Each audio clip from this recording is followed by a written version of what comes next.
Hi, welcome to another module in our series on consultative selling and relationship management. This particular module is on listening, but not just listening, active listening. How good are you as a listener? Research shows that actually we're not that good at listening. Research has shown that we perhaps only remember 25 to 50% of what we hear. If that's the case, it's not very good and we need to be better at it. So how do we listen actively? Well, we're obviously talking about selling and going to meetings and listening at meetings. As you know, I believe listening is such an important skill because we want to find out what the client wants. So what are the principles of active listening? Well, the first one, I suppose, is that we take notes, and that helps us to remember. And I take notes using a method called mind mapping. I don't know if you've come across it before, but mind mapping was invented by a guy called Tony Buzan. And the idea of it is that we use both our left and our right brain to make notes. And that way, it is more imaginative and we will remember better when we look at our notes later on. What we are going to do as we go through this module is I'm going to show you a mind mapping of active listening, and you'll see snapshots of it as we go through the module. So the principle of mind mapping when taking notes is that you do it all on one page, and you start in the center of the page, obviously with the name of the client or the potential client, the date, all the information you want. And from there, you have the legs or the arms going out with the main areas that you're going to discuss. And you just jot notes down all over the place. It's usually a bit messy. It ends up being like a picture, but the key to it is that you only use key words. What I'm going to do is show you 4 legs, if you like, to do with active listening, the 4 aspects of active listening. The first one would be taking notes, so that's one of our legs.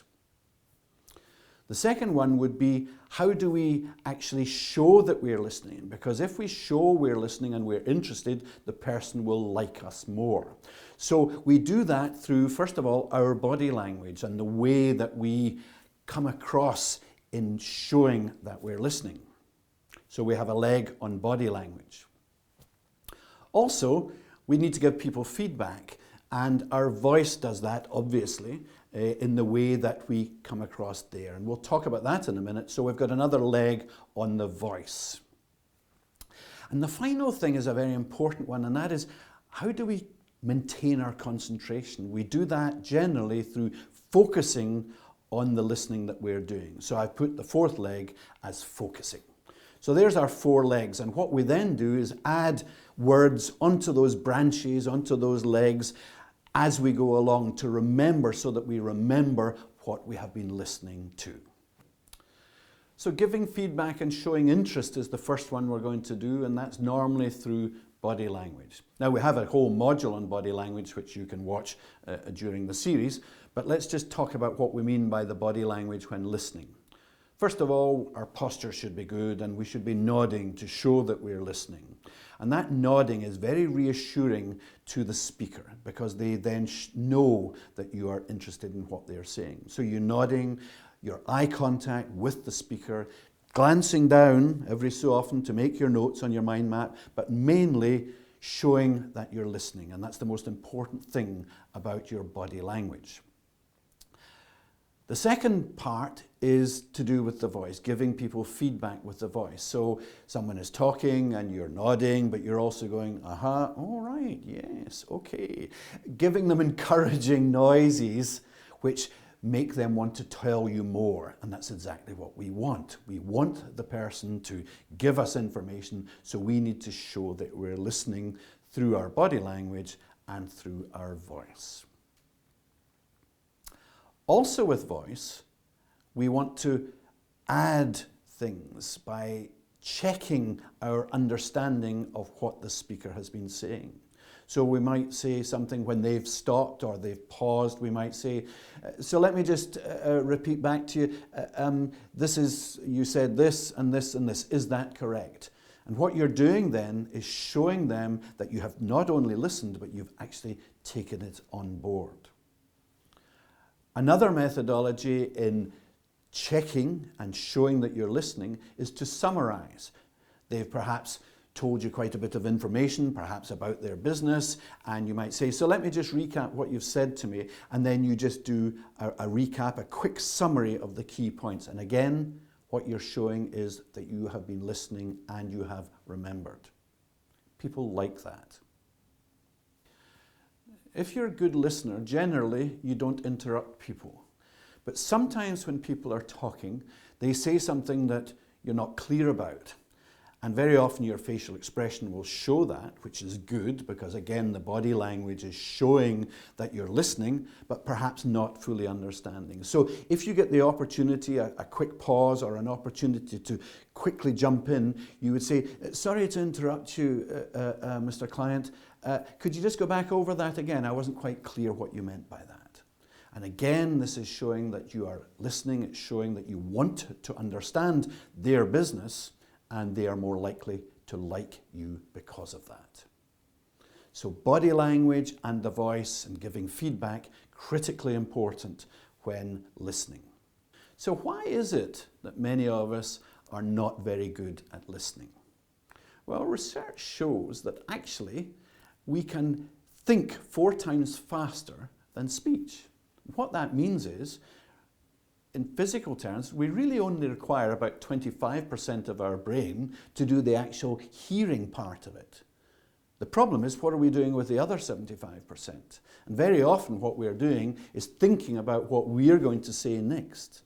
So part of being a great listener and being an active listener is to focus on what the person is saying and use 100% of our brain to do that. Well, that's easy to say, but it's actually not very easy to do. And that's probably why we're not as good at listening as we would like to be, because we're anticipating things, we're thinking ahead of time. What we need to do is have an open mind and not worry about what we're going to say, totally concentrate on what they're saying. One of the ways that I've done that is just to completely clear my mind and not worry at all about what I'm going to say. And when they have paused or finished what they're saying, I don't mind pausing myself and leaving that moment of silence and showing by your facial expression that you're thinking of the question, the follow-up question. So one of the key things that you need to practice is not thinking about what you're going to say while you're listening to what they are saying. So let's have a look at our mind map again. Mind mapping is a great way of taking notes. I use it all the time. I use it for every meeting I go to, and even when I go on the telephone, I will draw a little mind map with the key things I want to talk about, and then I will just scribble my notes on. So what's our mind map say in terms of active listening? Well, what it says is that we need to take notes. That's on the one side there. On the other side, it says we need to focus on what we're saying. And that final little section that I did on focusing is all about that 25% of our brain for hearing, but using the other 75% to focus and to concentrate. We need to also show that we're listening because we want to show that we are interested in the client and they are more likely to like us if we are showing that interest. So our body language involves the eye contact, our posture, our nodding, and also with the voice, it involves the aha, the yes, the summarizing, the interrupting where possible, perhaps to clarify what the speaker has said and to make sure that we are fully understanding of that. Active listening is not easy. It needs to be practiced. You need to be disciplined. You need to focus on the whole process of listening. And if you become a better listener, you will also become a better salesperson because you will have gathered the information and then you can repeat it back. And that shows great power in the sales process. Practice your listening and become a better active listener.